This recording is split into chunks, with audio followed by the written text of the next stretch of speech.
մենք ապահովագրության շրջանակներում ավելի հստակեցրել ենք նաև ռեզիդենտության պայմանը դնելով,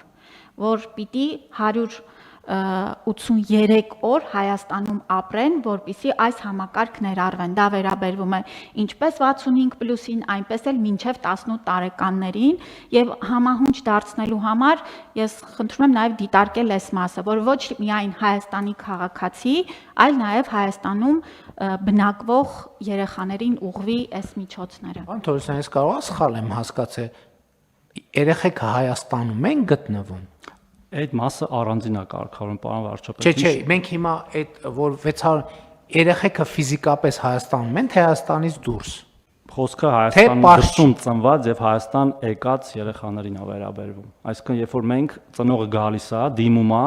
ասում է տվեք բանը, իմ միանվագ ծննդյան նպաստը։ Երեխան պետք է լինի Հայաստանում, ու կարող է հենց այդ պահին չլինի, մի ամիս հետո լինի, բայց խոսքը նրա մասն է, որ կարող է դրանից մի ամիս հետո էլ ստեղ չի։ Այդ հարցը ուրիշ ձև է կարգավորում։ Երբ որ մենք պարբերական վճարումները տալիս ենք, նույն ձևով ինչ որ կենսաթոշակը, մենք տարեկան մի անգամ ներկայանալու հարց ենք դնում։ Բայց տարեկան մի անգամ ամառը կարան Վարդավառին գան, ասենք ու ներկայանան, դա չէ։ Դա էլ է հարց, այդ ընդհանուր եմ ասում, բայց այդտեղ ուրիշ հարց կա, մենք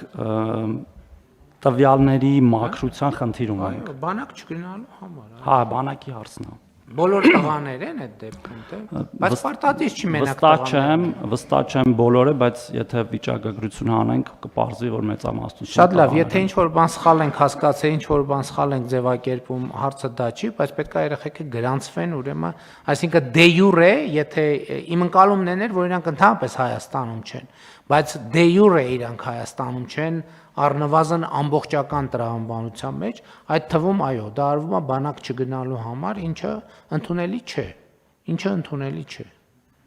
Ուրեմն երևի մեծամասն միայն բանակ։ Այսինքն հիմա եթե երեխեքը Հայաստանում են, մնում է պարզապես պետք է սահմանված կարգով գրանցվեն, դա քաղաքացիական կացության ակտերի, այսինքն պետք է գրանցվեն, դե յուրե իրանք պետք է լինեն Հայաստանում։ Եվ նաև դե ֆակտոն էլ է կարող։ Դե ֆակտոն, ասում եմ, այդ այլ մեխանիզմով, այդ պարբերական վճարներով, երբ որ լքում են արդեն Հայաստանը, մենք դադարում ենք պարզապես։ Բայց այդ կարգավորումը Տիկին Ավանեսյանի ասած, այդ է պետք է անել։ Պարոն վարչապետ, այդ բոլորի համար ենք ուզում ավելի համապարփակ լուծենք, որտեղ օրինակ նույն կենսաթոշակ առումների դեպքում, որ տարեկան մի անգամ գալիս են եւ կարող են ըստ էության դրանից հետո եւս 1 տարի ստանալ, մինչեւ մյուս իրենց հաջորդ այցը,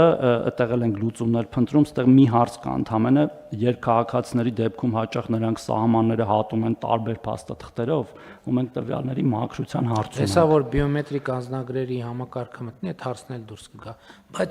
Բայց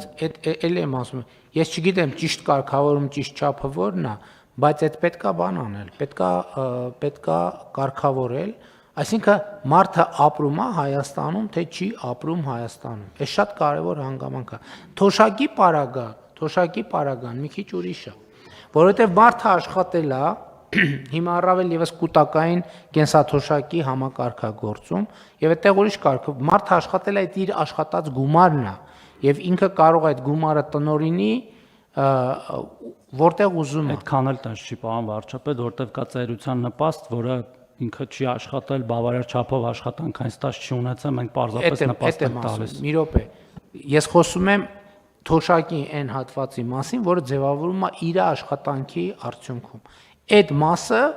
որտեղ ուզում է լինի մարդը, դա անձեռնմխելի է, դրան որևէ մեկը, որևէ դեպքում, որևէ պայմանով չի կարող դիպչել։ Այն ինչ որ գեներացվում է այսօր Հայաստանում աշխատող մարդու վճարած հարկերի հաշվին, կամ իրականում երկուսն է դրանից է գեներացվում, պարոն վարչապետ, մենակ կൂട്ടակայինը չի գեներացվում։ Ես կൂട്ടակայինի կարճ ասած, այն ինչ որ մարդու ստաժի հետ է կապված անմիջապես, դա անձեռնմխելի է, բայց այն ինչ որ այլ տրամաբանությամբ է գործում, մենք պետք է այդ պայմանը դնենք 180 օրա թե 100 օրա թե 200 օրա, չգիտեմ, բայց այդ ստանդարտը պետք է սահմանենք, որովհետև մենք մարդուն մարդը պետք է կապված լինի Հայաստանի հետ եւ մարդու կյանքի կենտրոնը պետք է լինի Հայաստանը։ Մենք ուզում ենք, որ մարդիկ հնարավորինս շատ ճամփորդեն, հնարավորինս շատ տարբեր տեղեր գնան, բայց մենք չենք ուզում, որ մարդիկ Հայաստանից գնան եւ մենք Հայաստանից գնալը խրախուսենք։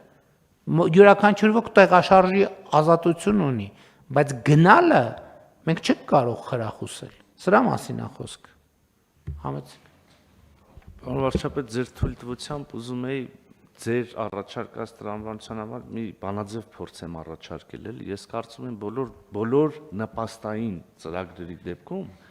բացառություններ կարող են լինել առանձին դեպքերում դիտարկենք, բայց եւ ծնելիության հարցում եւ ծերության այն ամեն ինչը, երբ որ նպաստ է, մենք դնենք երկու պայման համաժամանակյա՝ քաղաքացիության եւ ռեզիդենտության։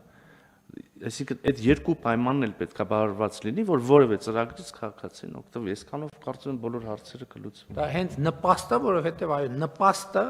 հենց այդ տրամաբանության մեջ տեղավորվում է։ Թոշակի դեպքում ճիշտ է, մի քիչ այնտեղ հարցեր կա, բայց ասում եմ, այնտեղ էլ է բանաձևը բարձ։ Այդ դեպքում, երբ որ ծերության նպաստ է եւ մարդը չի աշխատել, ստաժ չունի եւ ապրում է ուրիշ երկրում, այդ դեպքում էլ մենք կարող ենք ասել, որ դա մեր ֆինանսավորման հարցը չի։ Ամեն դեպս մտածեք լուծում։ Այդ արդեն մտածում ենք, պարոն վարչապետ, լրիվ կիսում եմ, այդ թվում լինում են դեպքեր, երբ որ քաղաքացին օրինակ քաղաքացիություն է ստանում Հայաստանի, որը ասենք օրինակ 64 տարեկանում, եւ իրեն մենք 65 տարեկանից ստիպված ենք ծերության նպաստալ, ինքը երբևէ Հայաստանում չի ապրել, բայց տարի մի անգամ կարող է գալ Հայաստան, ներկայանալ բանկ եւ այդ ամբողջ տարվա ընթացքում իր ծերության նպաստը սովորաբար այլ երկրում ծախսել։ Գիտեք, ԵԱՏՄ-ում այդ հարցը կարգավորված է, որովհետև ԵԱՏՄ-ում ստաժները փոխանցելու, պարոն Գրիգորյան, ճիշտ եմ, չէ՞, հիշում, որոշում կա, որ ԵԱՏՄ-ի տարածքում այդ խնդիրը լուծված է, բայց այլ դեպքերում դա իհարկե խնդիր է։ Պետք է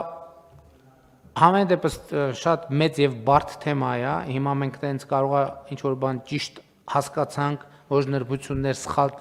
հասկացանք, ինչ-որ բան ճիշտ ասեցինք, օժնրբություններ սխալ ձևակերպեցինք, հարցը դա չի, դա թեմա է, որը պետք է լրջորեն նայել եւ գալ պետականակենտրոն